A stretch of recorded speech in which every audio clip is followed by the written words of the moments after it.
Welcome back to Chat Like a Native. If you feel like speaking English in, a real conversation is less like talking and more like taking a frantic mini exam in your head, we are going to fix that. Today, we reveal the simple secret to turning your internal thoughts into instantly fluent natural English. We'll cover the core technique and the essential plug-and-play phrases you need in the next few quick minutes. Right. Let's start with a warm-up phrase that will buy you some crucial thinking time. It's really useful. When you need a moment, use this chunk.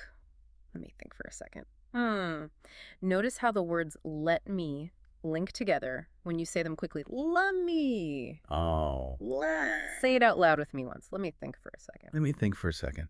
That immediately sounds more confident, way better than a long pause or a nervous Exactly. It gives you space. Okay, so let's unpack the #1 fluency killer, that dreaded translation loop. Ah, yes, the translation loop. It's that exhausting process you mentioned. You hear English, your brain immediately converts it to your native language. Right. You plan the perfect response there.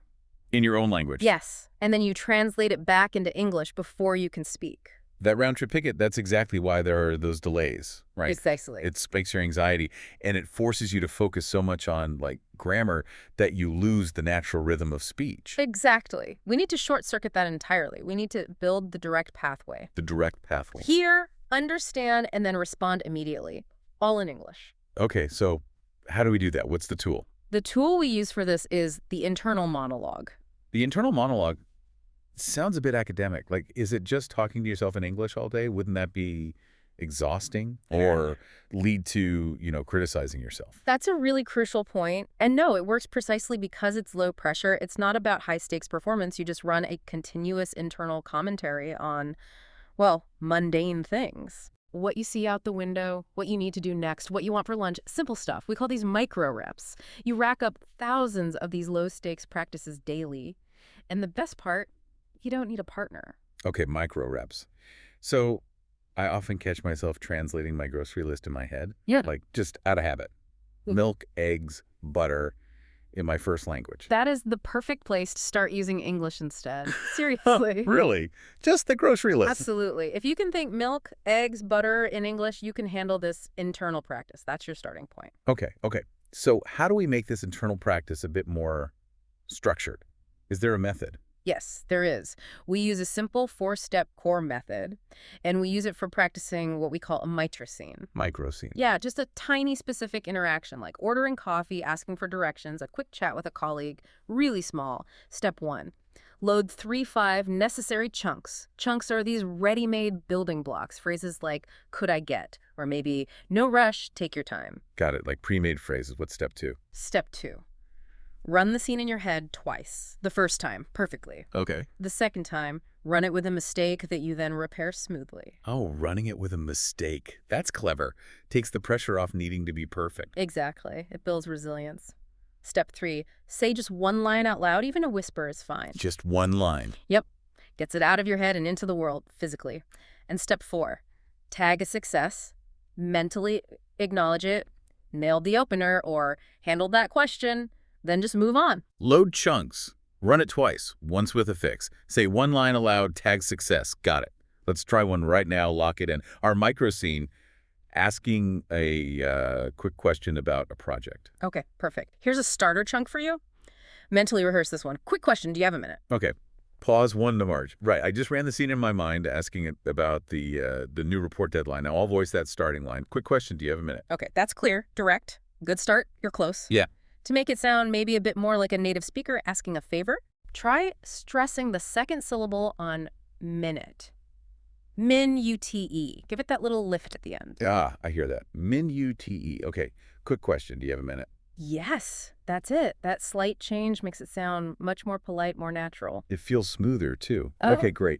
Now let's talk more about those chunks. You call them building blocks. We call them language atoms, right? Language atoms, chunks, building blocks, exactly. These are the plug-and-play phrases we can recombine everywhere, like, hey, by the way, or something like that. Precisely.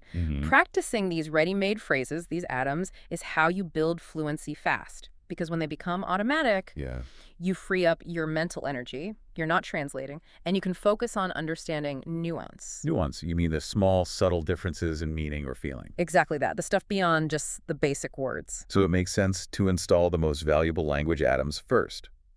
Which types give us the most bang for our buck, so to speak? Good question. Focus on 2 high-value categories to start. First, buffering fillers. Buffering fillers. Like pausing. Sort of. They're phrases that keep the conversation flowing while you mentally organize your thoughts. They buy you time gracefully. Okay, examples. Things like, so basically, or, well, what I'm trying to say is, or, let me see. They signal you're thinking, not just stuck. Got it. Buffering fillers. What's the second category? Second, hedges. These are polite softeners. They make your request or opinion sound less demanding, less direct. Ah, like making things sound gentler. Exactly. Think of words like kind of, sort of, a bit, or using phrases like maybe we could instead of we must. Right. And we shouldn't just read these off a list, should we? I remember you mentioning context glue. Yes. Context glue is vital. You need to connect those words, those chunks, to real moments in your life.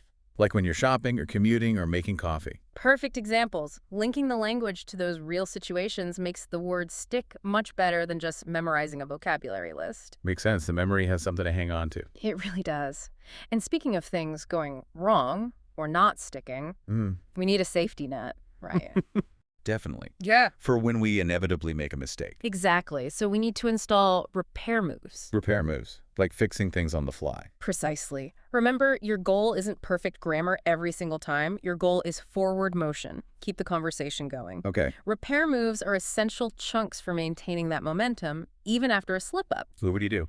When you realize you've used the wrong word or maybe tangled your sentence, instead of freezing or apologizing too much, immediately use a repair move. Like, sorry, wrong word, I meant. Or, whoops, let me rephrase that, and then just keep talking. So it shifts the focus from the error itself to just correcting course quickly. Less drama. Exactly. Speed of recovery over fear of error. Let's try a quick substitution drill right now. Okay. The core repair phrase we mentioned could be, let me rephrase that. Now, here are 3 other really useful substitutions. Listen and choose the one you like best. Ready? Ready. Okay. 1, sorry, I lost my sentence. 2, I mixed that up. 3, wrong word. Let me try again. Sorry, I lost my sentence. I mixed that up. Wrong word. Let me try again. Pick one of those 3. Just say it out loud once, right now. Feel how easy it makes restarting. Okay, I'll try. I mixed that up. Yeah, simple, effective, doesn't feel like a big deal. Right, it keeps things moving. Okay. So even with all these chunks and internal practice and repair moves, sometimes the mind just freezes up, doesn't it? Yeah. Especially when a real conversation is moving fast. It happens to everyone, native speakers included. So we need to talk about managing that Yeah. cognitive load, how much your brain is trying to handle at once. Exactly. When you feel that pressure building, that freeze starting, it's usually because you've fallen into one of, let's say, 3 common pitfalls. Okay, let's cover them. And More importantly, the fixes. Pitfall number 1. Information overload. Meaning? That's when you try to stack maybe 3 or 4 complex ideas into one super long, complicated sentence. Oh, yeah. I've done that. We all have. It's hard for you to deliver smoothly, and honestly, it's pretty hard for the listener to follow along. So what's the fix? Keep it simple. Basically, yes. It's the rule of 1. Aim to make 1 clear point per turn per sentence if possible. 1 point per turn. And if you feel yourself getting lost mid-sentence, just shrink it. Immediately restart with a simple subject plus verb, like just stop and say, okay, we need time. Or the report is late. It acts as a powerful reset. Nice. Simple reset. Okay, pitfall number 2, the vocabulary hole. Ah, the dreaded vocabulary hole. Yeah, you're talking along fine, and then bam. You forget one specific word you think is crucial, and that panic makes you just stop dead. The fix here is surprisingly simple. Don't stop. Use a good enough phrase instead. Like what? Like the thing that, or the stuff for. Plus maybe a quick gesture if it helps. Keep your momentum going, finish your main point. And then worry about the word. Exactly. After you've made your point, you can pause and ask politely, what do you call that thing? Or what's the word for? Prioritize communication first, perfection second. Communication over perfection. Got it. What's the third pitfall? Losing rhythm. This often happens when you have those long internal hesitations. The silence feels awkward. Right. Or when you fill those pauses with long, drawn-out ums and It breaks your focus, and it can break the listener's focus, too. Okay, how do we fix the rhythm? Practice breathing on the comma. Breathing on the comma. Yeah. At any natural punctuation point in your speech, a slight pause, where a comma would go. At the end of a thought, take a silent, quick inhale through your nose. Ah, like a tiny reset breath. Exactly. It resets your rhythm naturally. It also makes those strategic fillers we talked about, like, well, basically, or let me think. Sound much more intentional and less like panicked stalling. It feels unhurried. Breathe on the comma. I like that. Okay, those three fixes, rule of one, good enough words, breathing on the comma seem really high value. All right, listener, let's quickly check in with a mini quiz. Just 3 quick questions for you to see if this is landing. Ready? Question 1. Which pathway is faster for speaking, the direct thinking pathway or the translation loop? Pause ones. That's direct thinking. Yeah, you skip that whole native language detour much faster. Good. Question 2. What do we call those prepackaged phrases you install, like quick question or that sounds fun, the building blocks?